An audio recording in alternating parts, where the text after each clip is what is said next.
So guys, good morning. So magandang umaga. Sisimulan tayo magtrabaho.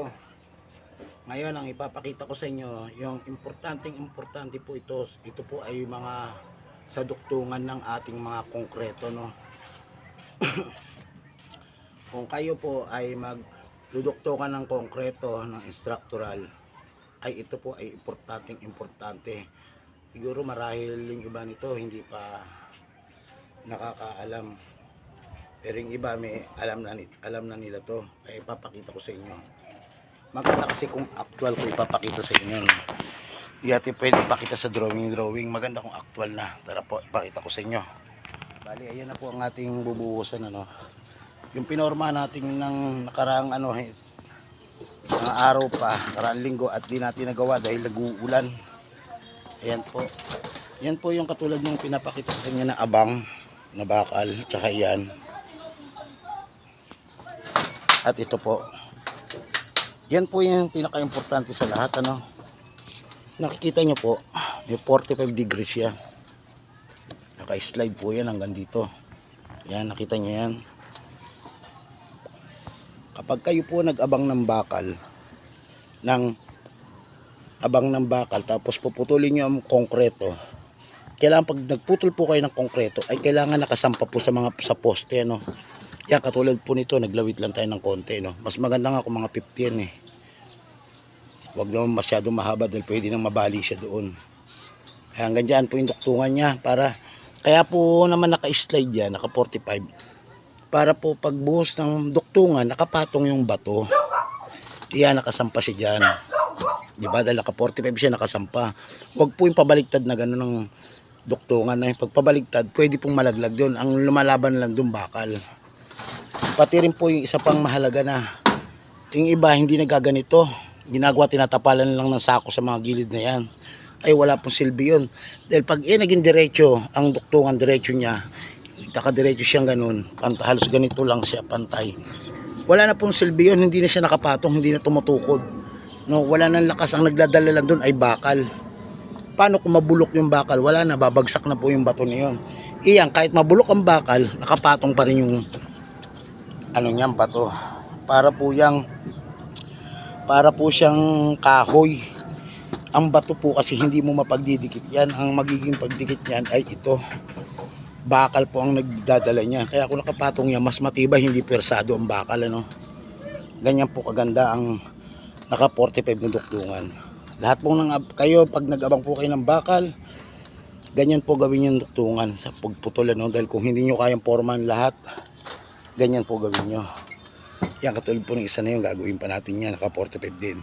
Para kahit magbuhos tayo mag-isa, kaya natin. Kahit may duktungan siya, naka 45 siya, no, nakapatong.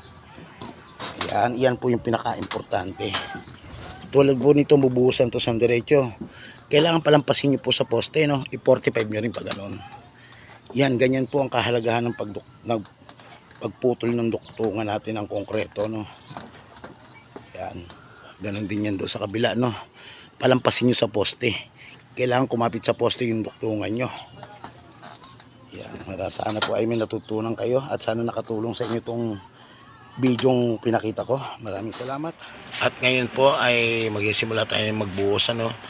Naghalo muna ako dito sa baba.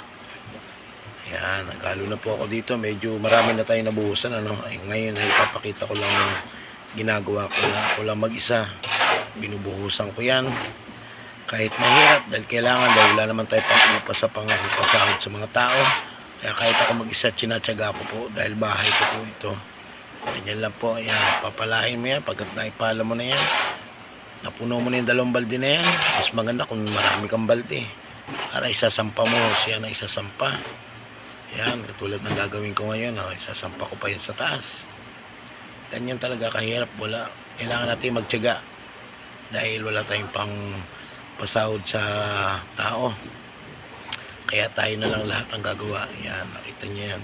Challenge talaga. Mahirap. Pero kailangan magtyaga at magsipag. Ayan, tapos na ako. Papanik naman po ako sa taas, ano. Yan, ito na po ako sa taas. Ngayon po, nandito ako sa taas. Kukunin ko na po yung timba na inakyat ko kanina, no. Bali, lalagay ko muna sa makatabi yan. Dahil sa kabila ko ibubuhos yan. Ayan. Konti tiyaga lang. Taste lang, pero matatapos din natin hanggang mamayang hapon. Tignan mo, tapos ko yan. Kahit na ako lang mag-isa. Challenge nga eh. Buhos na Yan, tayo, guys. galawin mo natin yung camera natin para mas maganda. Para nakikita. Ayan, nakita nyo naman. Oh. Ayan, buhusan lang yan. Ganyan talaga kahirap. Challenge. Ayos yan, mati-challenge yung sarili ko. Exercise na rin to. Tipid na sa, nakatipid ka na sa pasahod, na exercise pa katawan mo. Kaya medyo salaksakin muna natin para hindi bumara. Mas maganda kasi kung sasalaksakin mo para masiksik yung ating konkreto, no? Pinaka ating semento na bato na ating binubuhos. Yan, may baling siksik siya. Yung mga katas niya sumiksik siya sa hollow block. Yan, ganyan. Ganyan lang po gagawin natin, buhos. Yan, tumapon pa, sayang naman. Yan, buhusan lang natin yan. Kailangan huwag natin itapon, sayang naman pag natatapon. Yan, medyo kahig pa uli natin. Ito pala ay pinaka-second floor na. No. Ayan, ayan, nakita mo. Nakita nyo, natapos din natin ang pagbubuhos, oh. Kahit tayo lang mag-isa, nakaya natin buhusan lahat yan, oh. Diba? Kailangan pag nagbuhos po kayo, sumampa kailangan sa poste, lumampas ng kaunti. Ayan. Nakita nyo yun, ang pinutol ko doon sa naka-eskwala na yun, pakunti lang, pa-slide. Parang katulad nito, oh, pa-slide. Yan, ganito.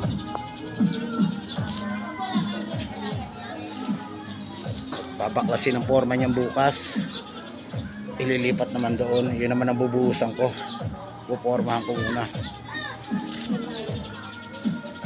Let's go na po. Salamat, natapos natin. May tayo lang, walang mag-isa.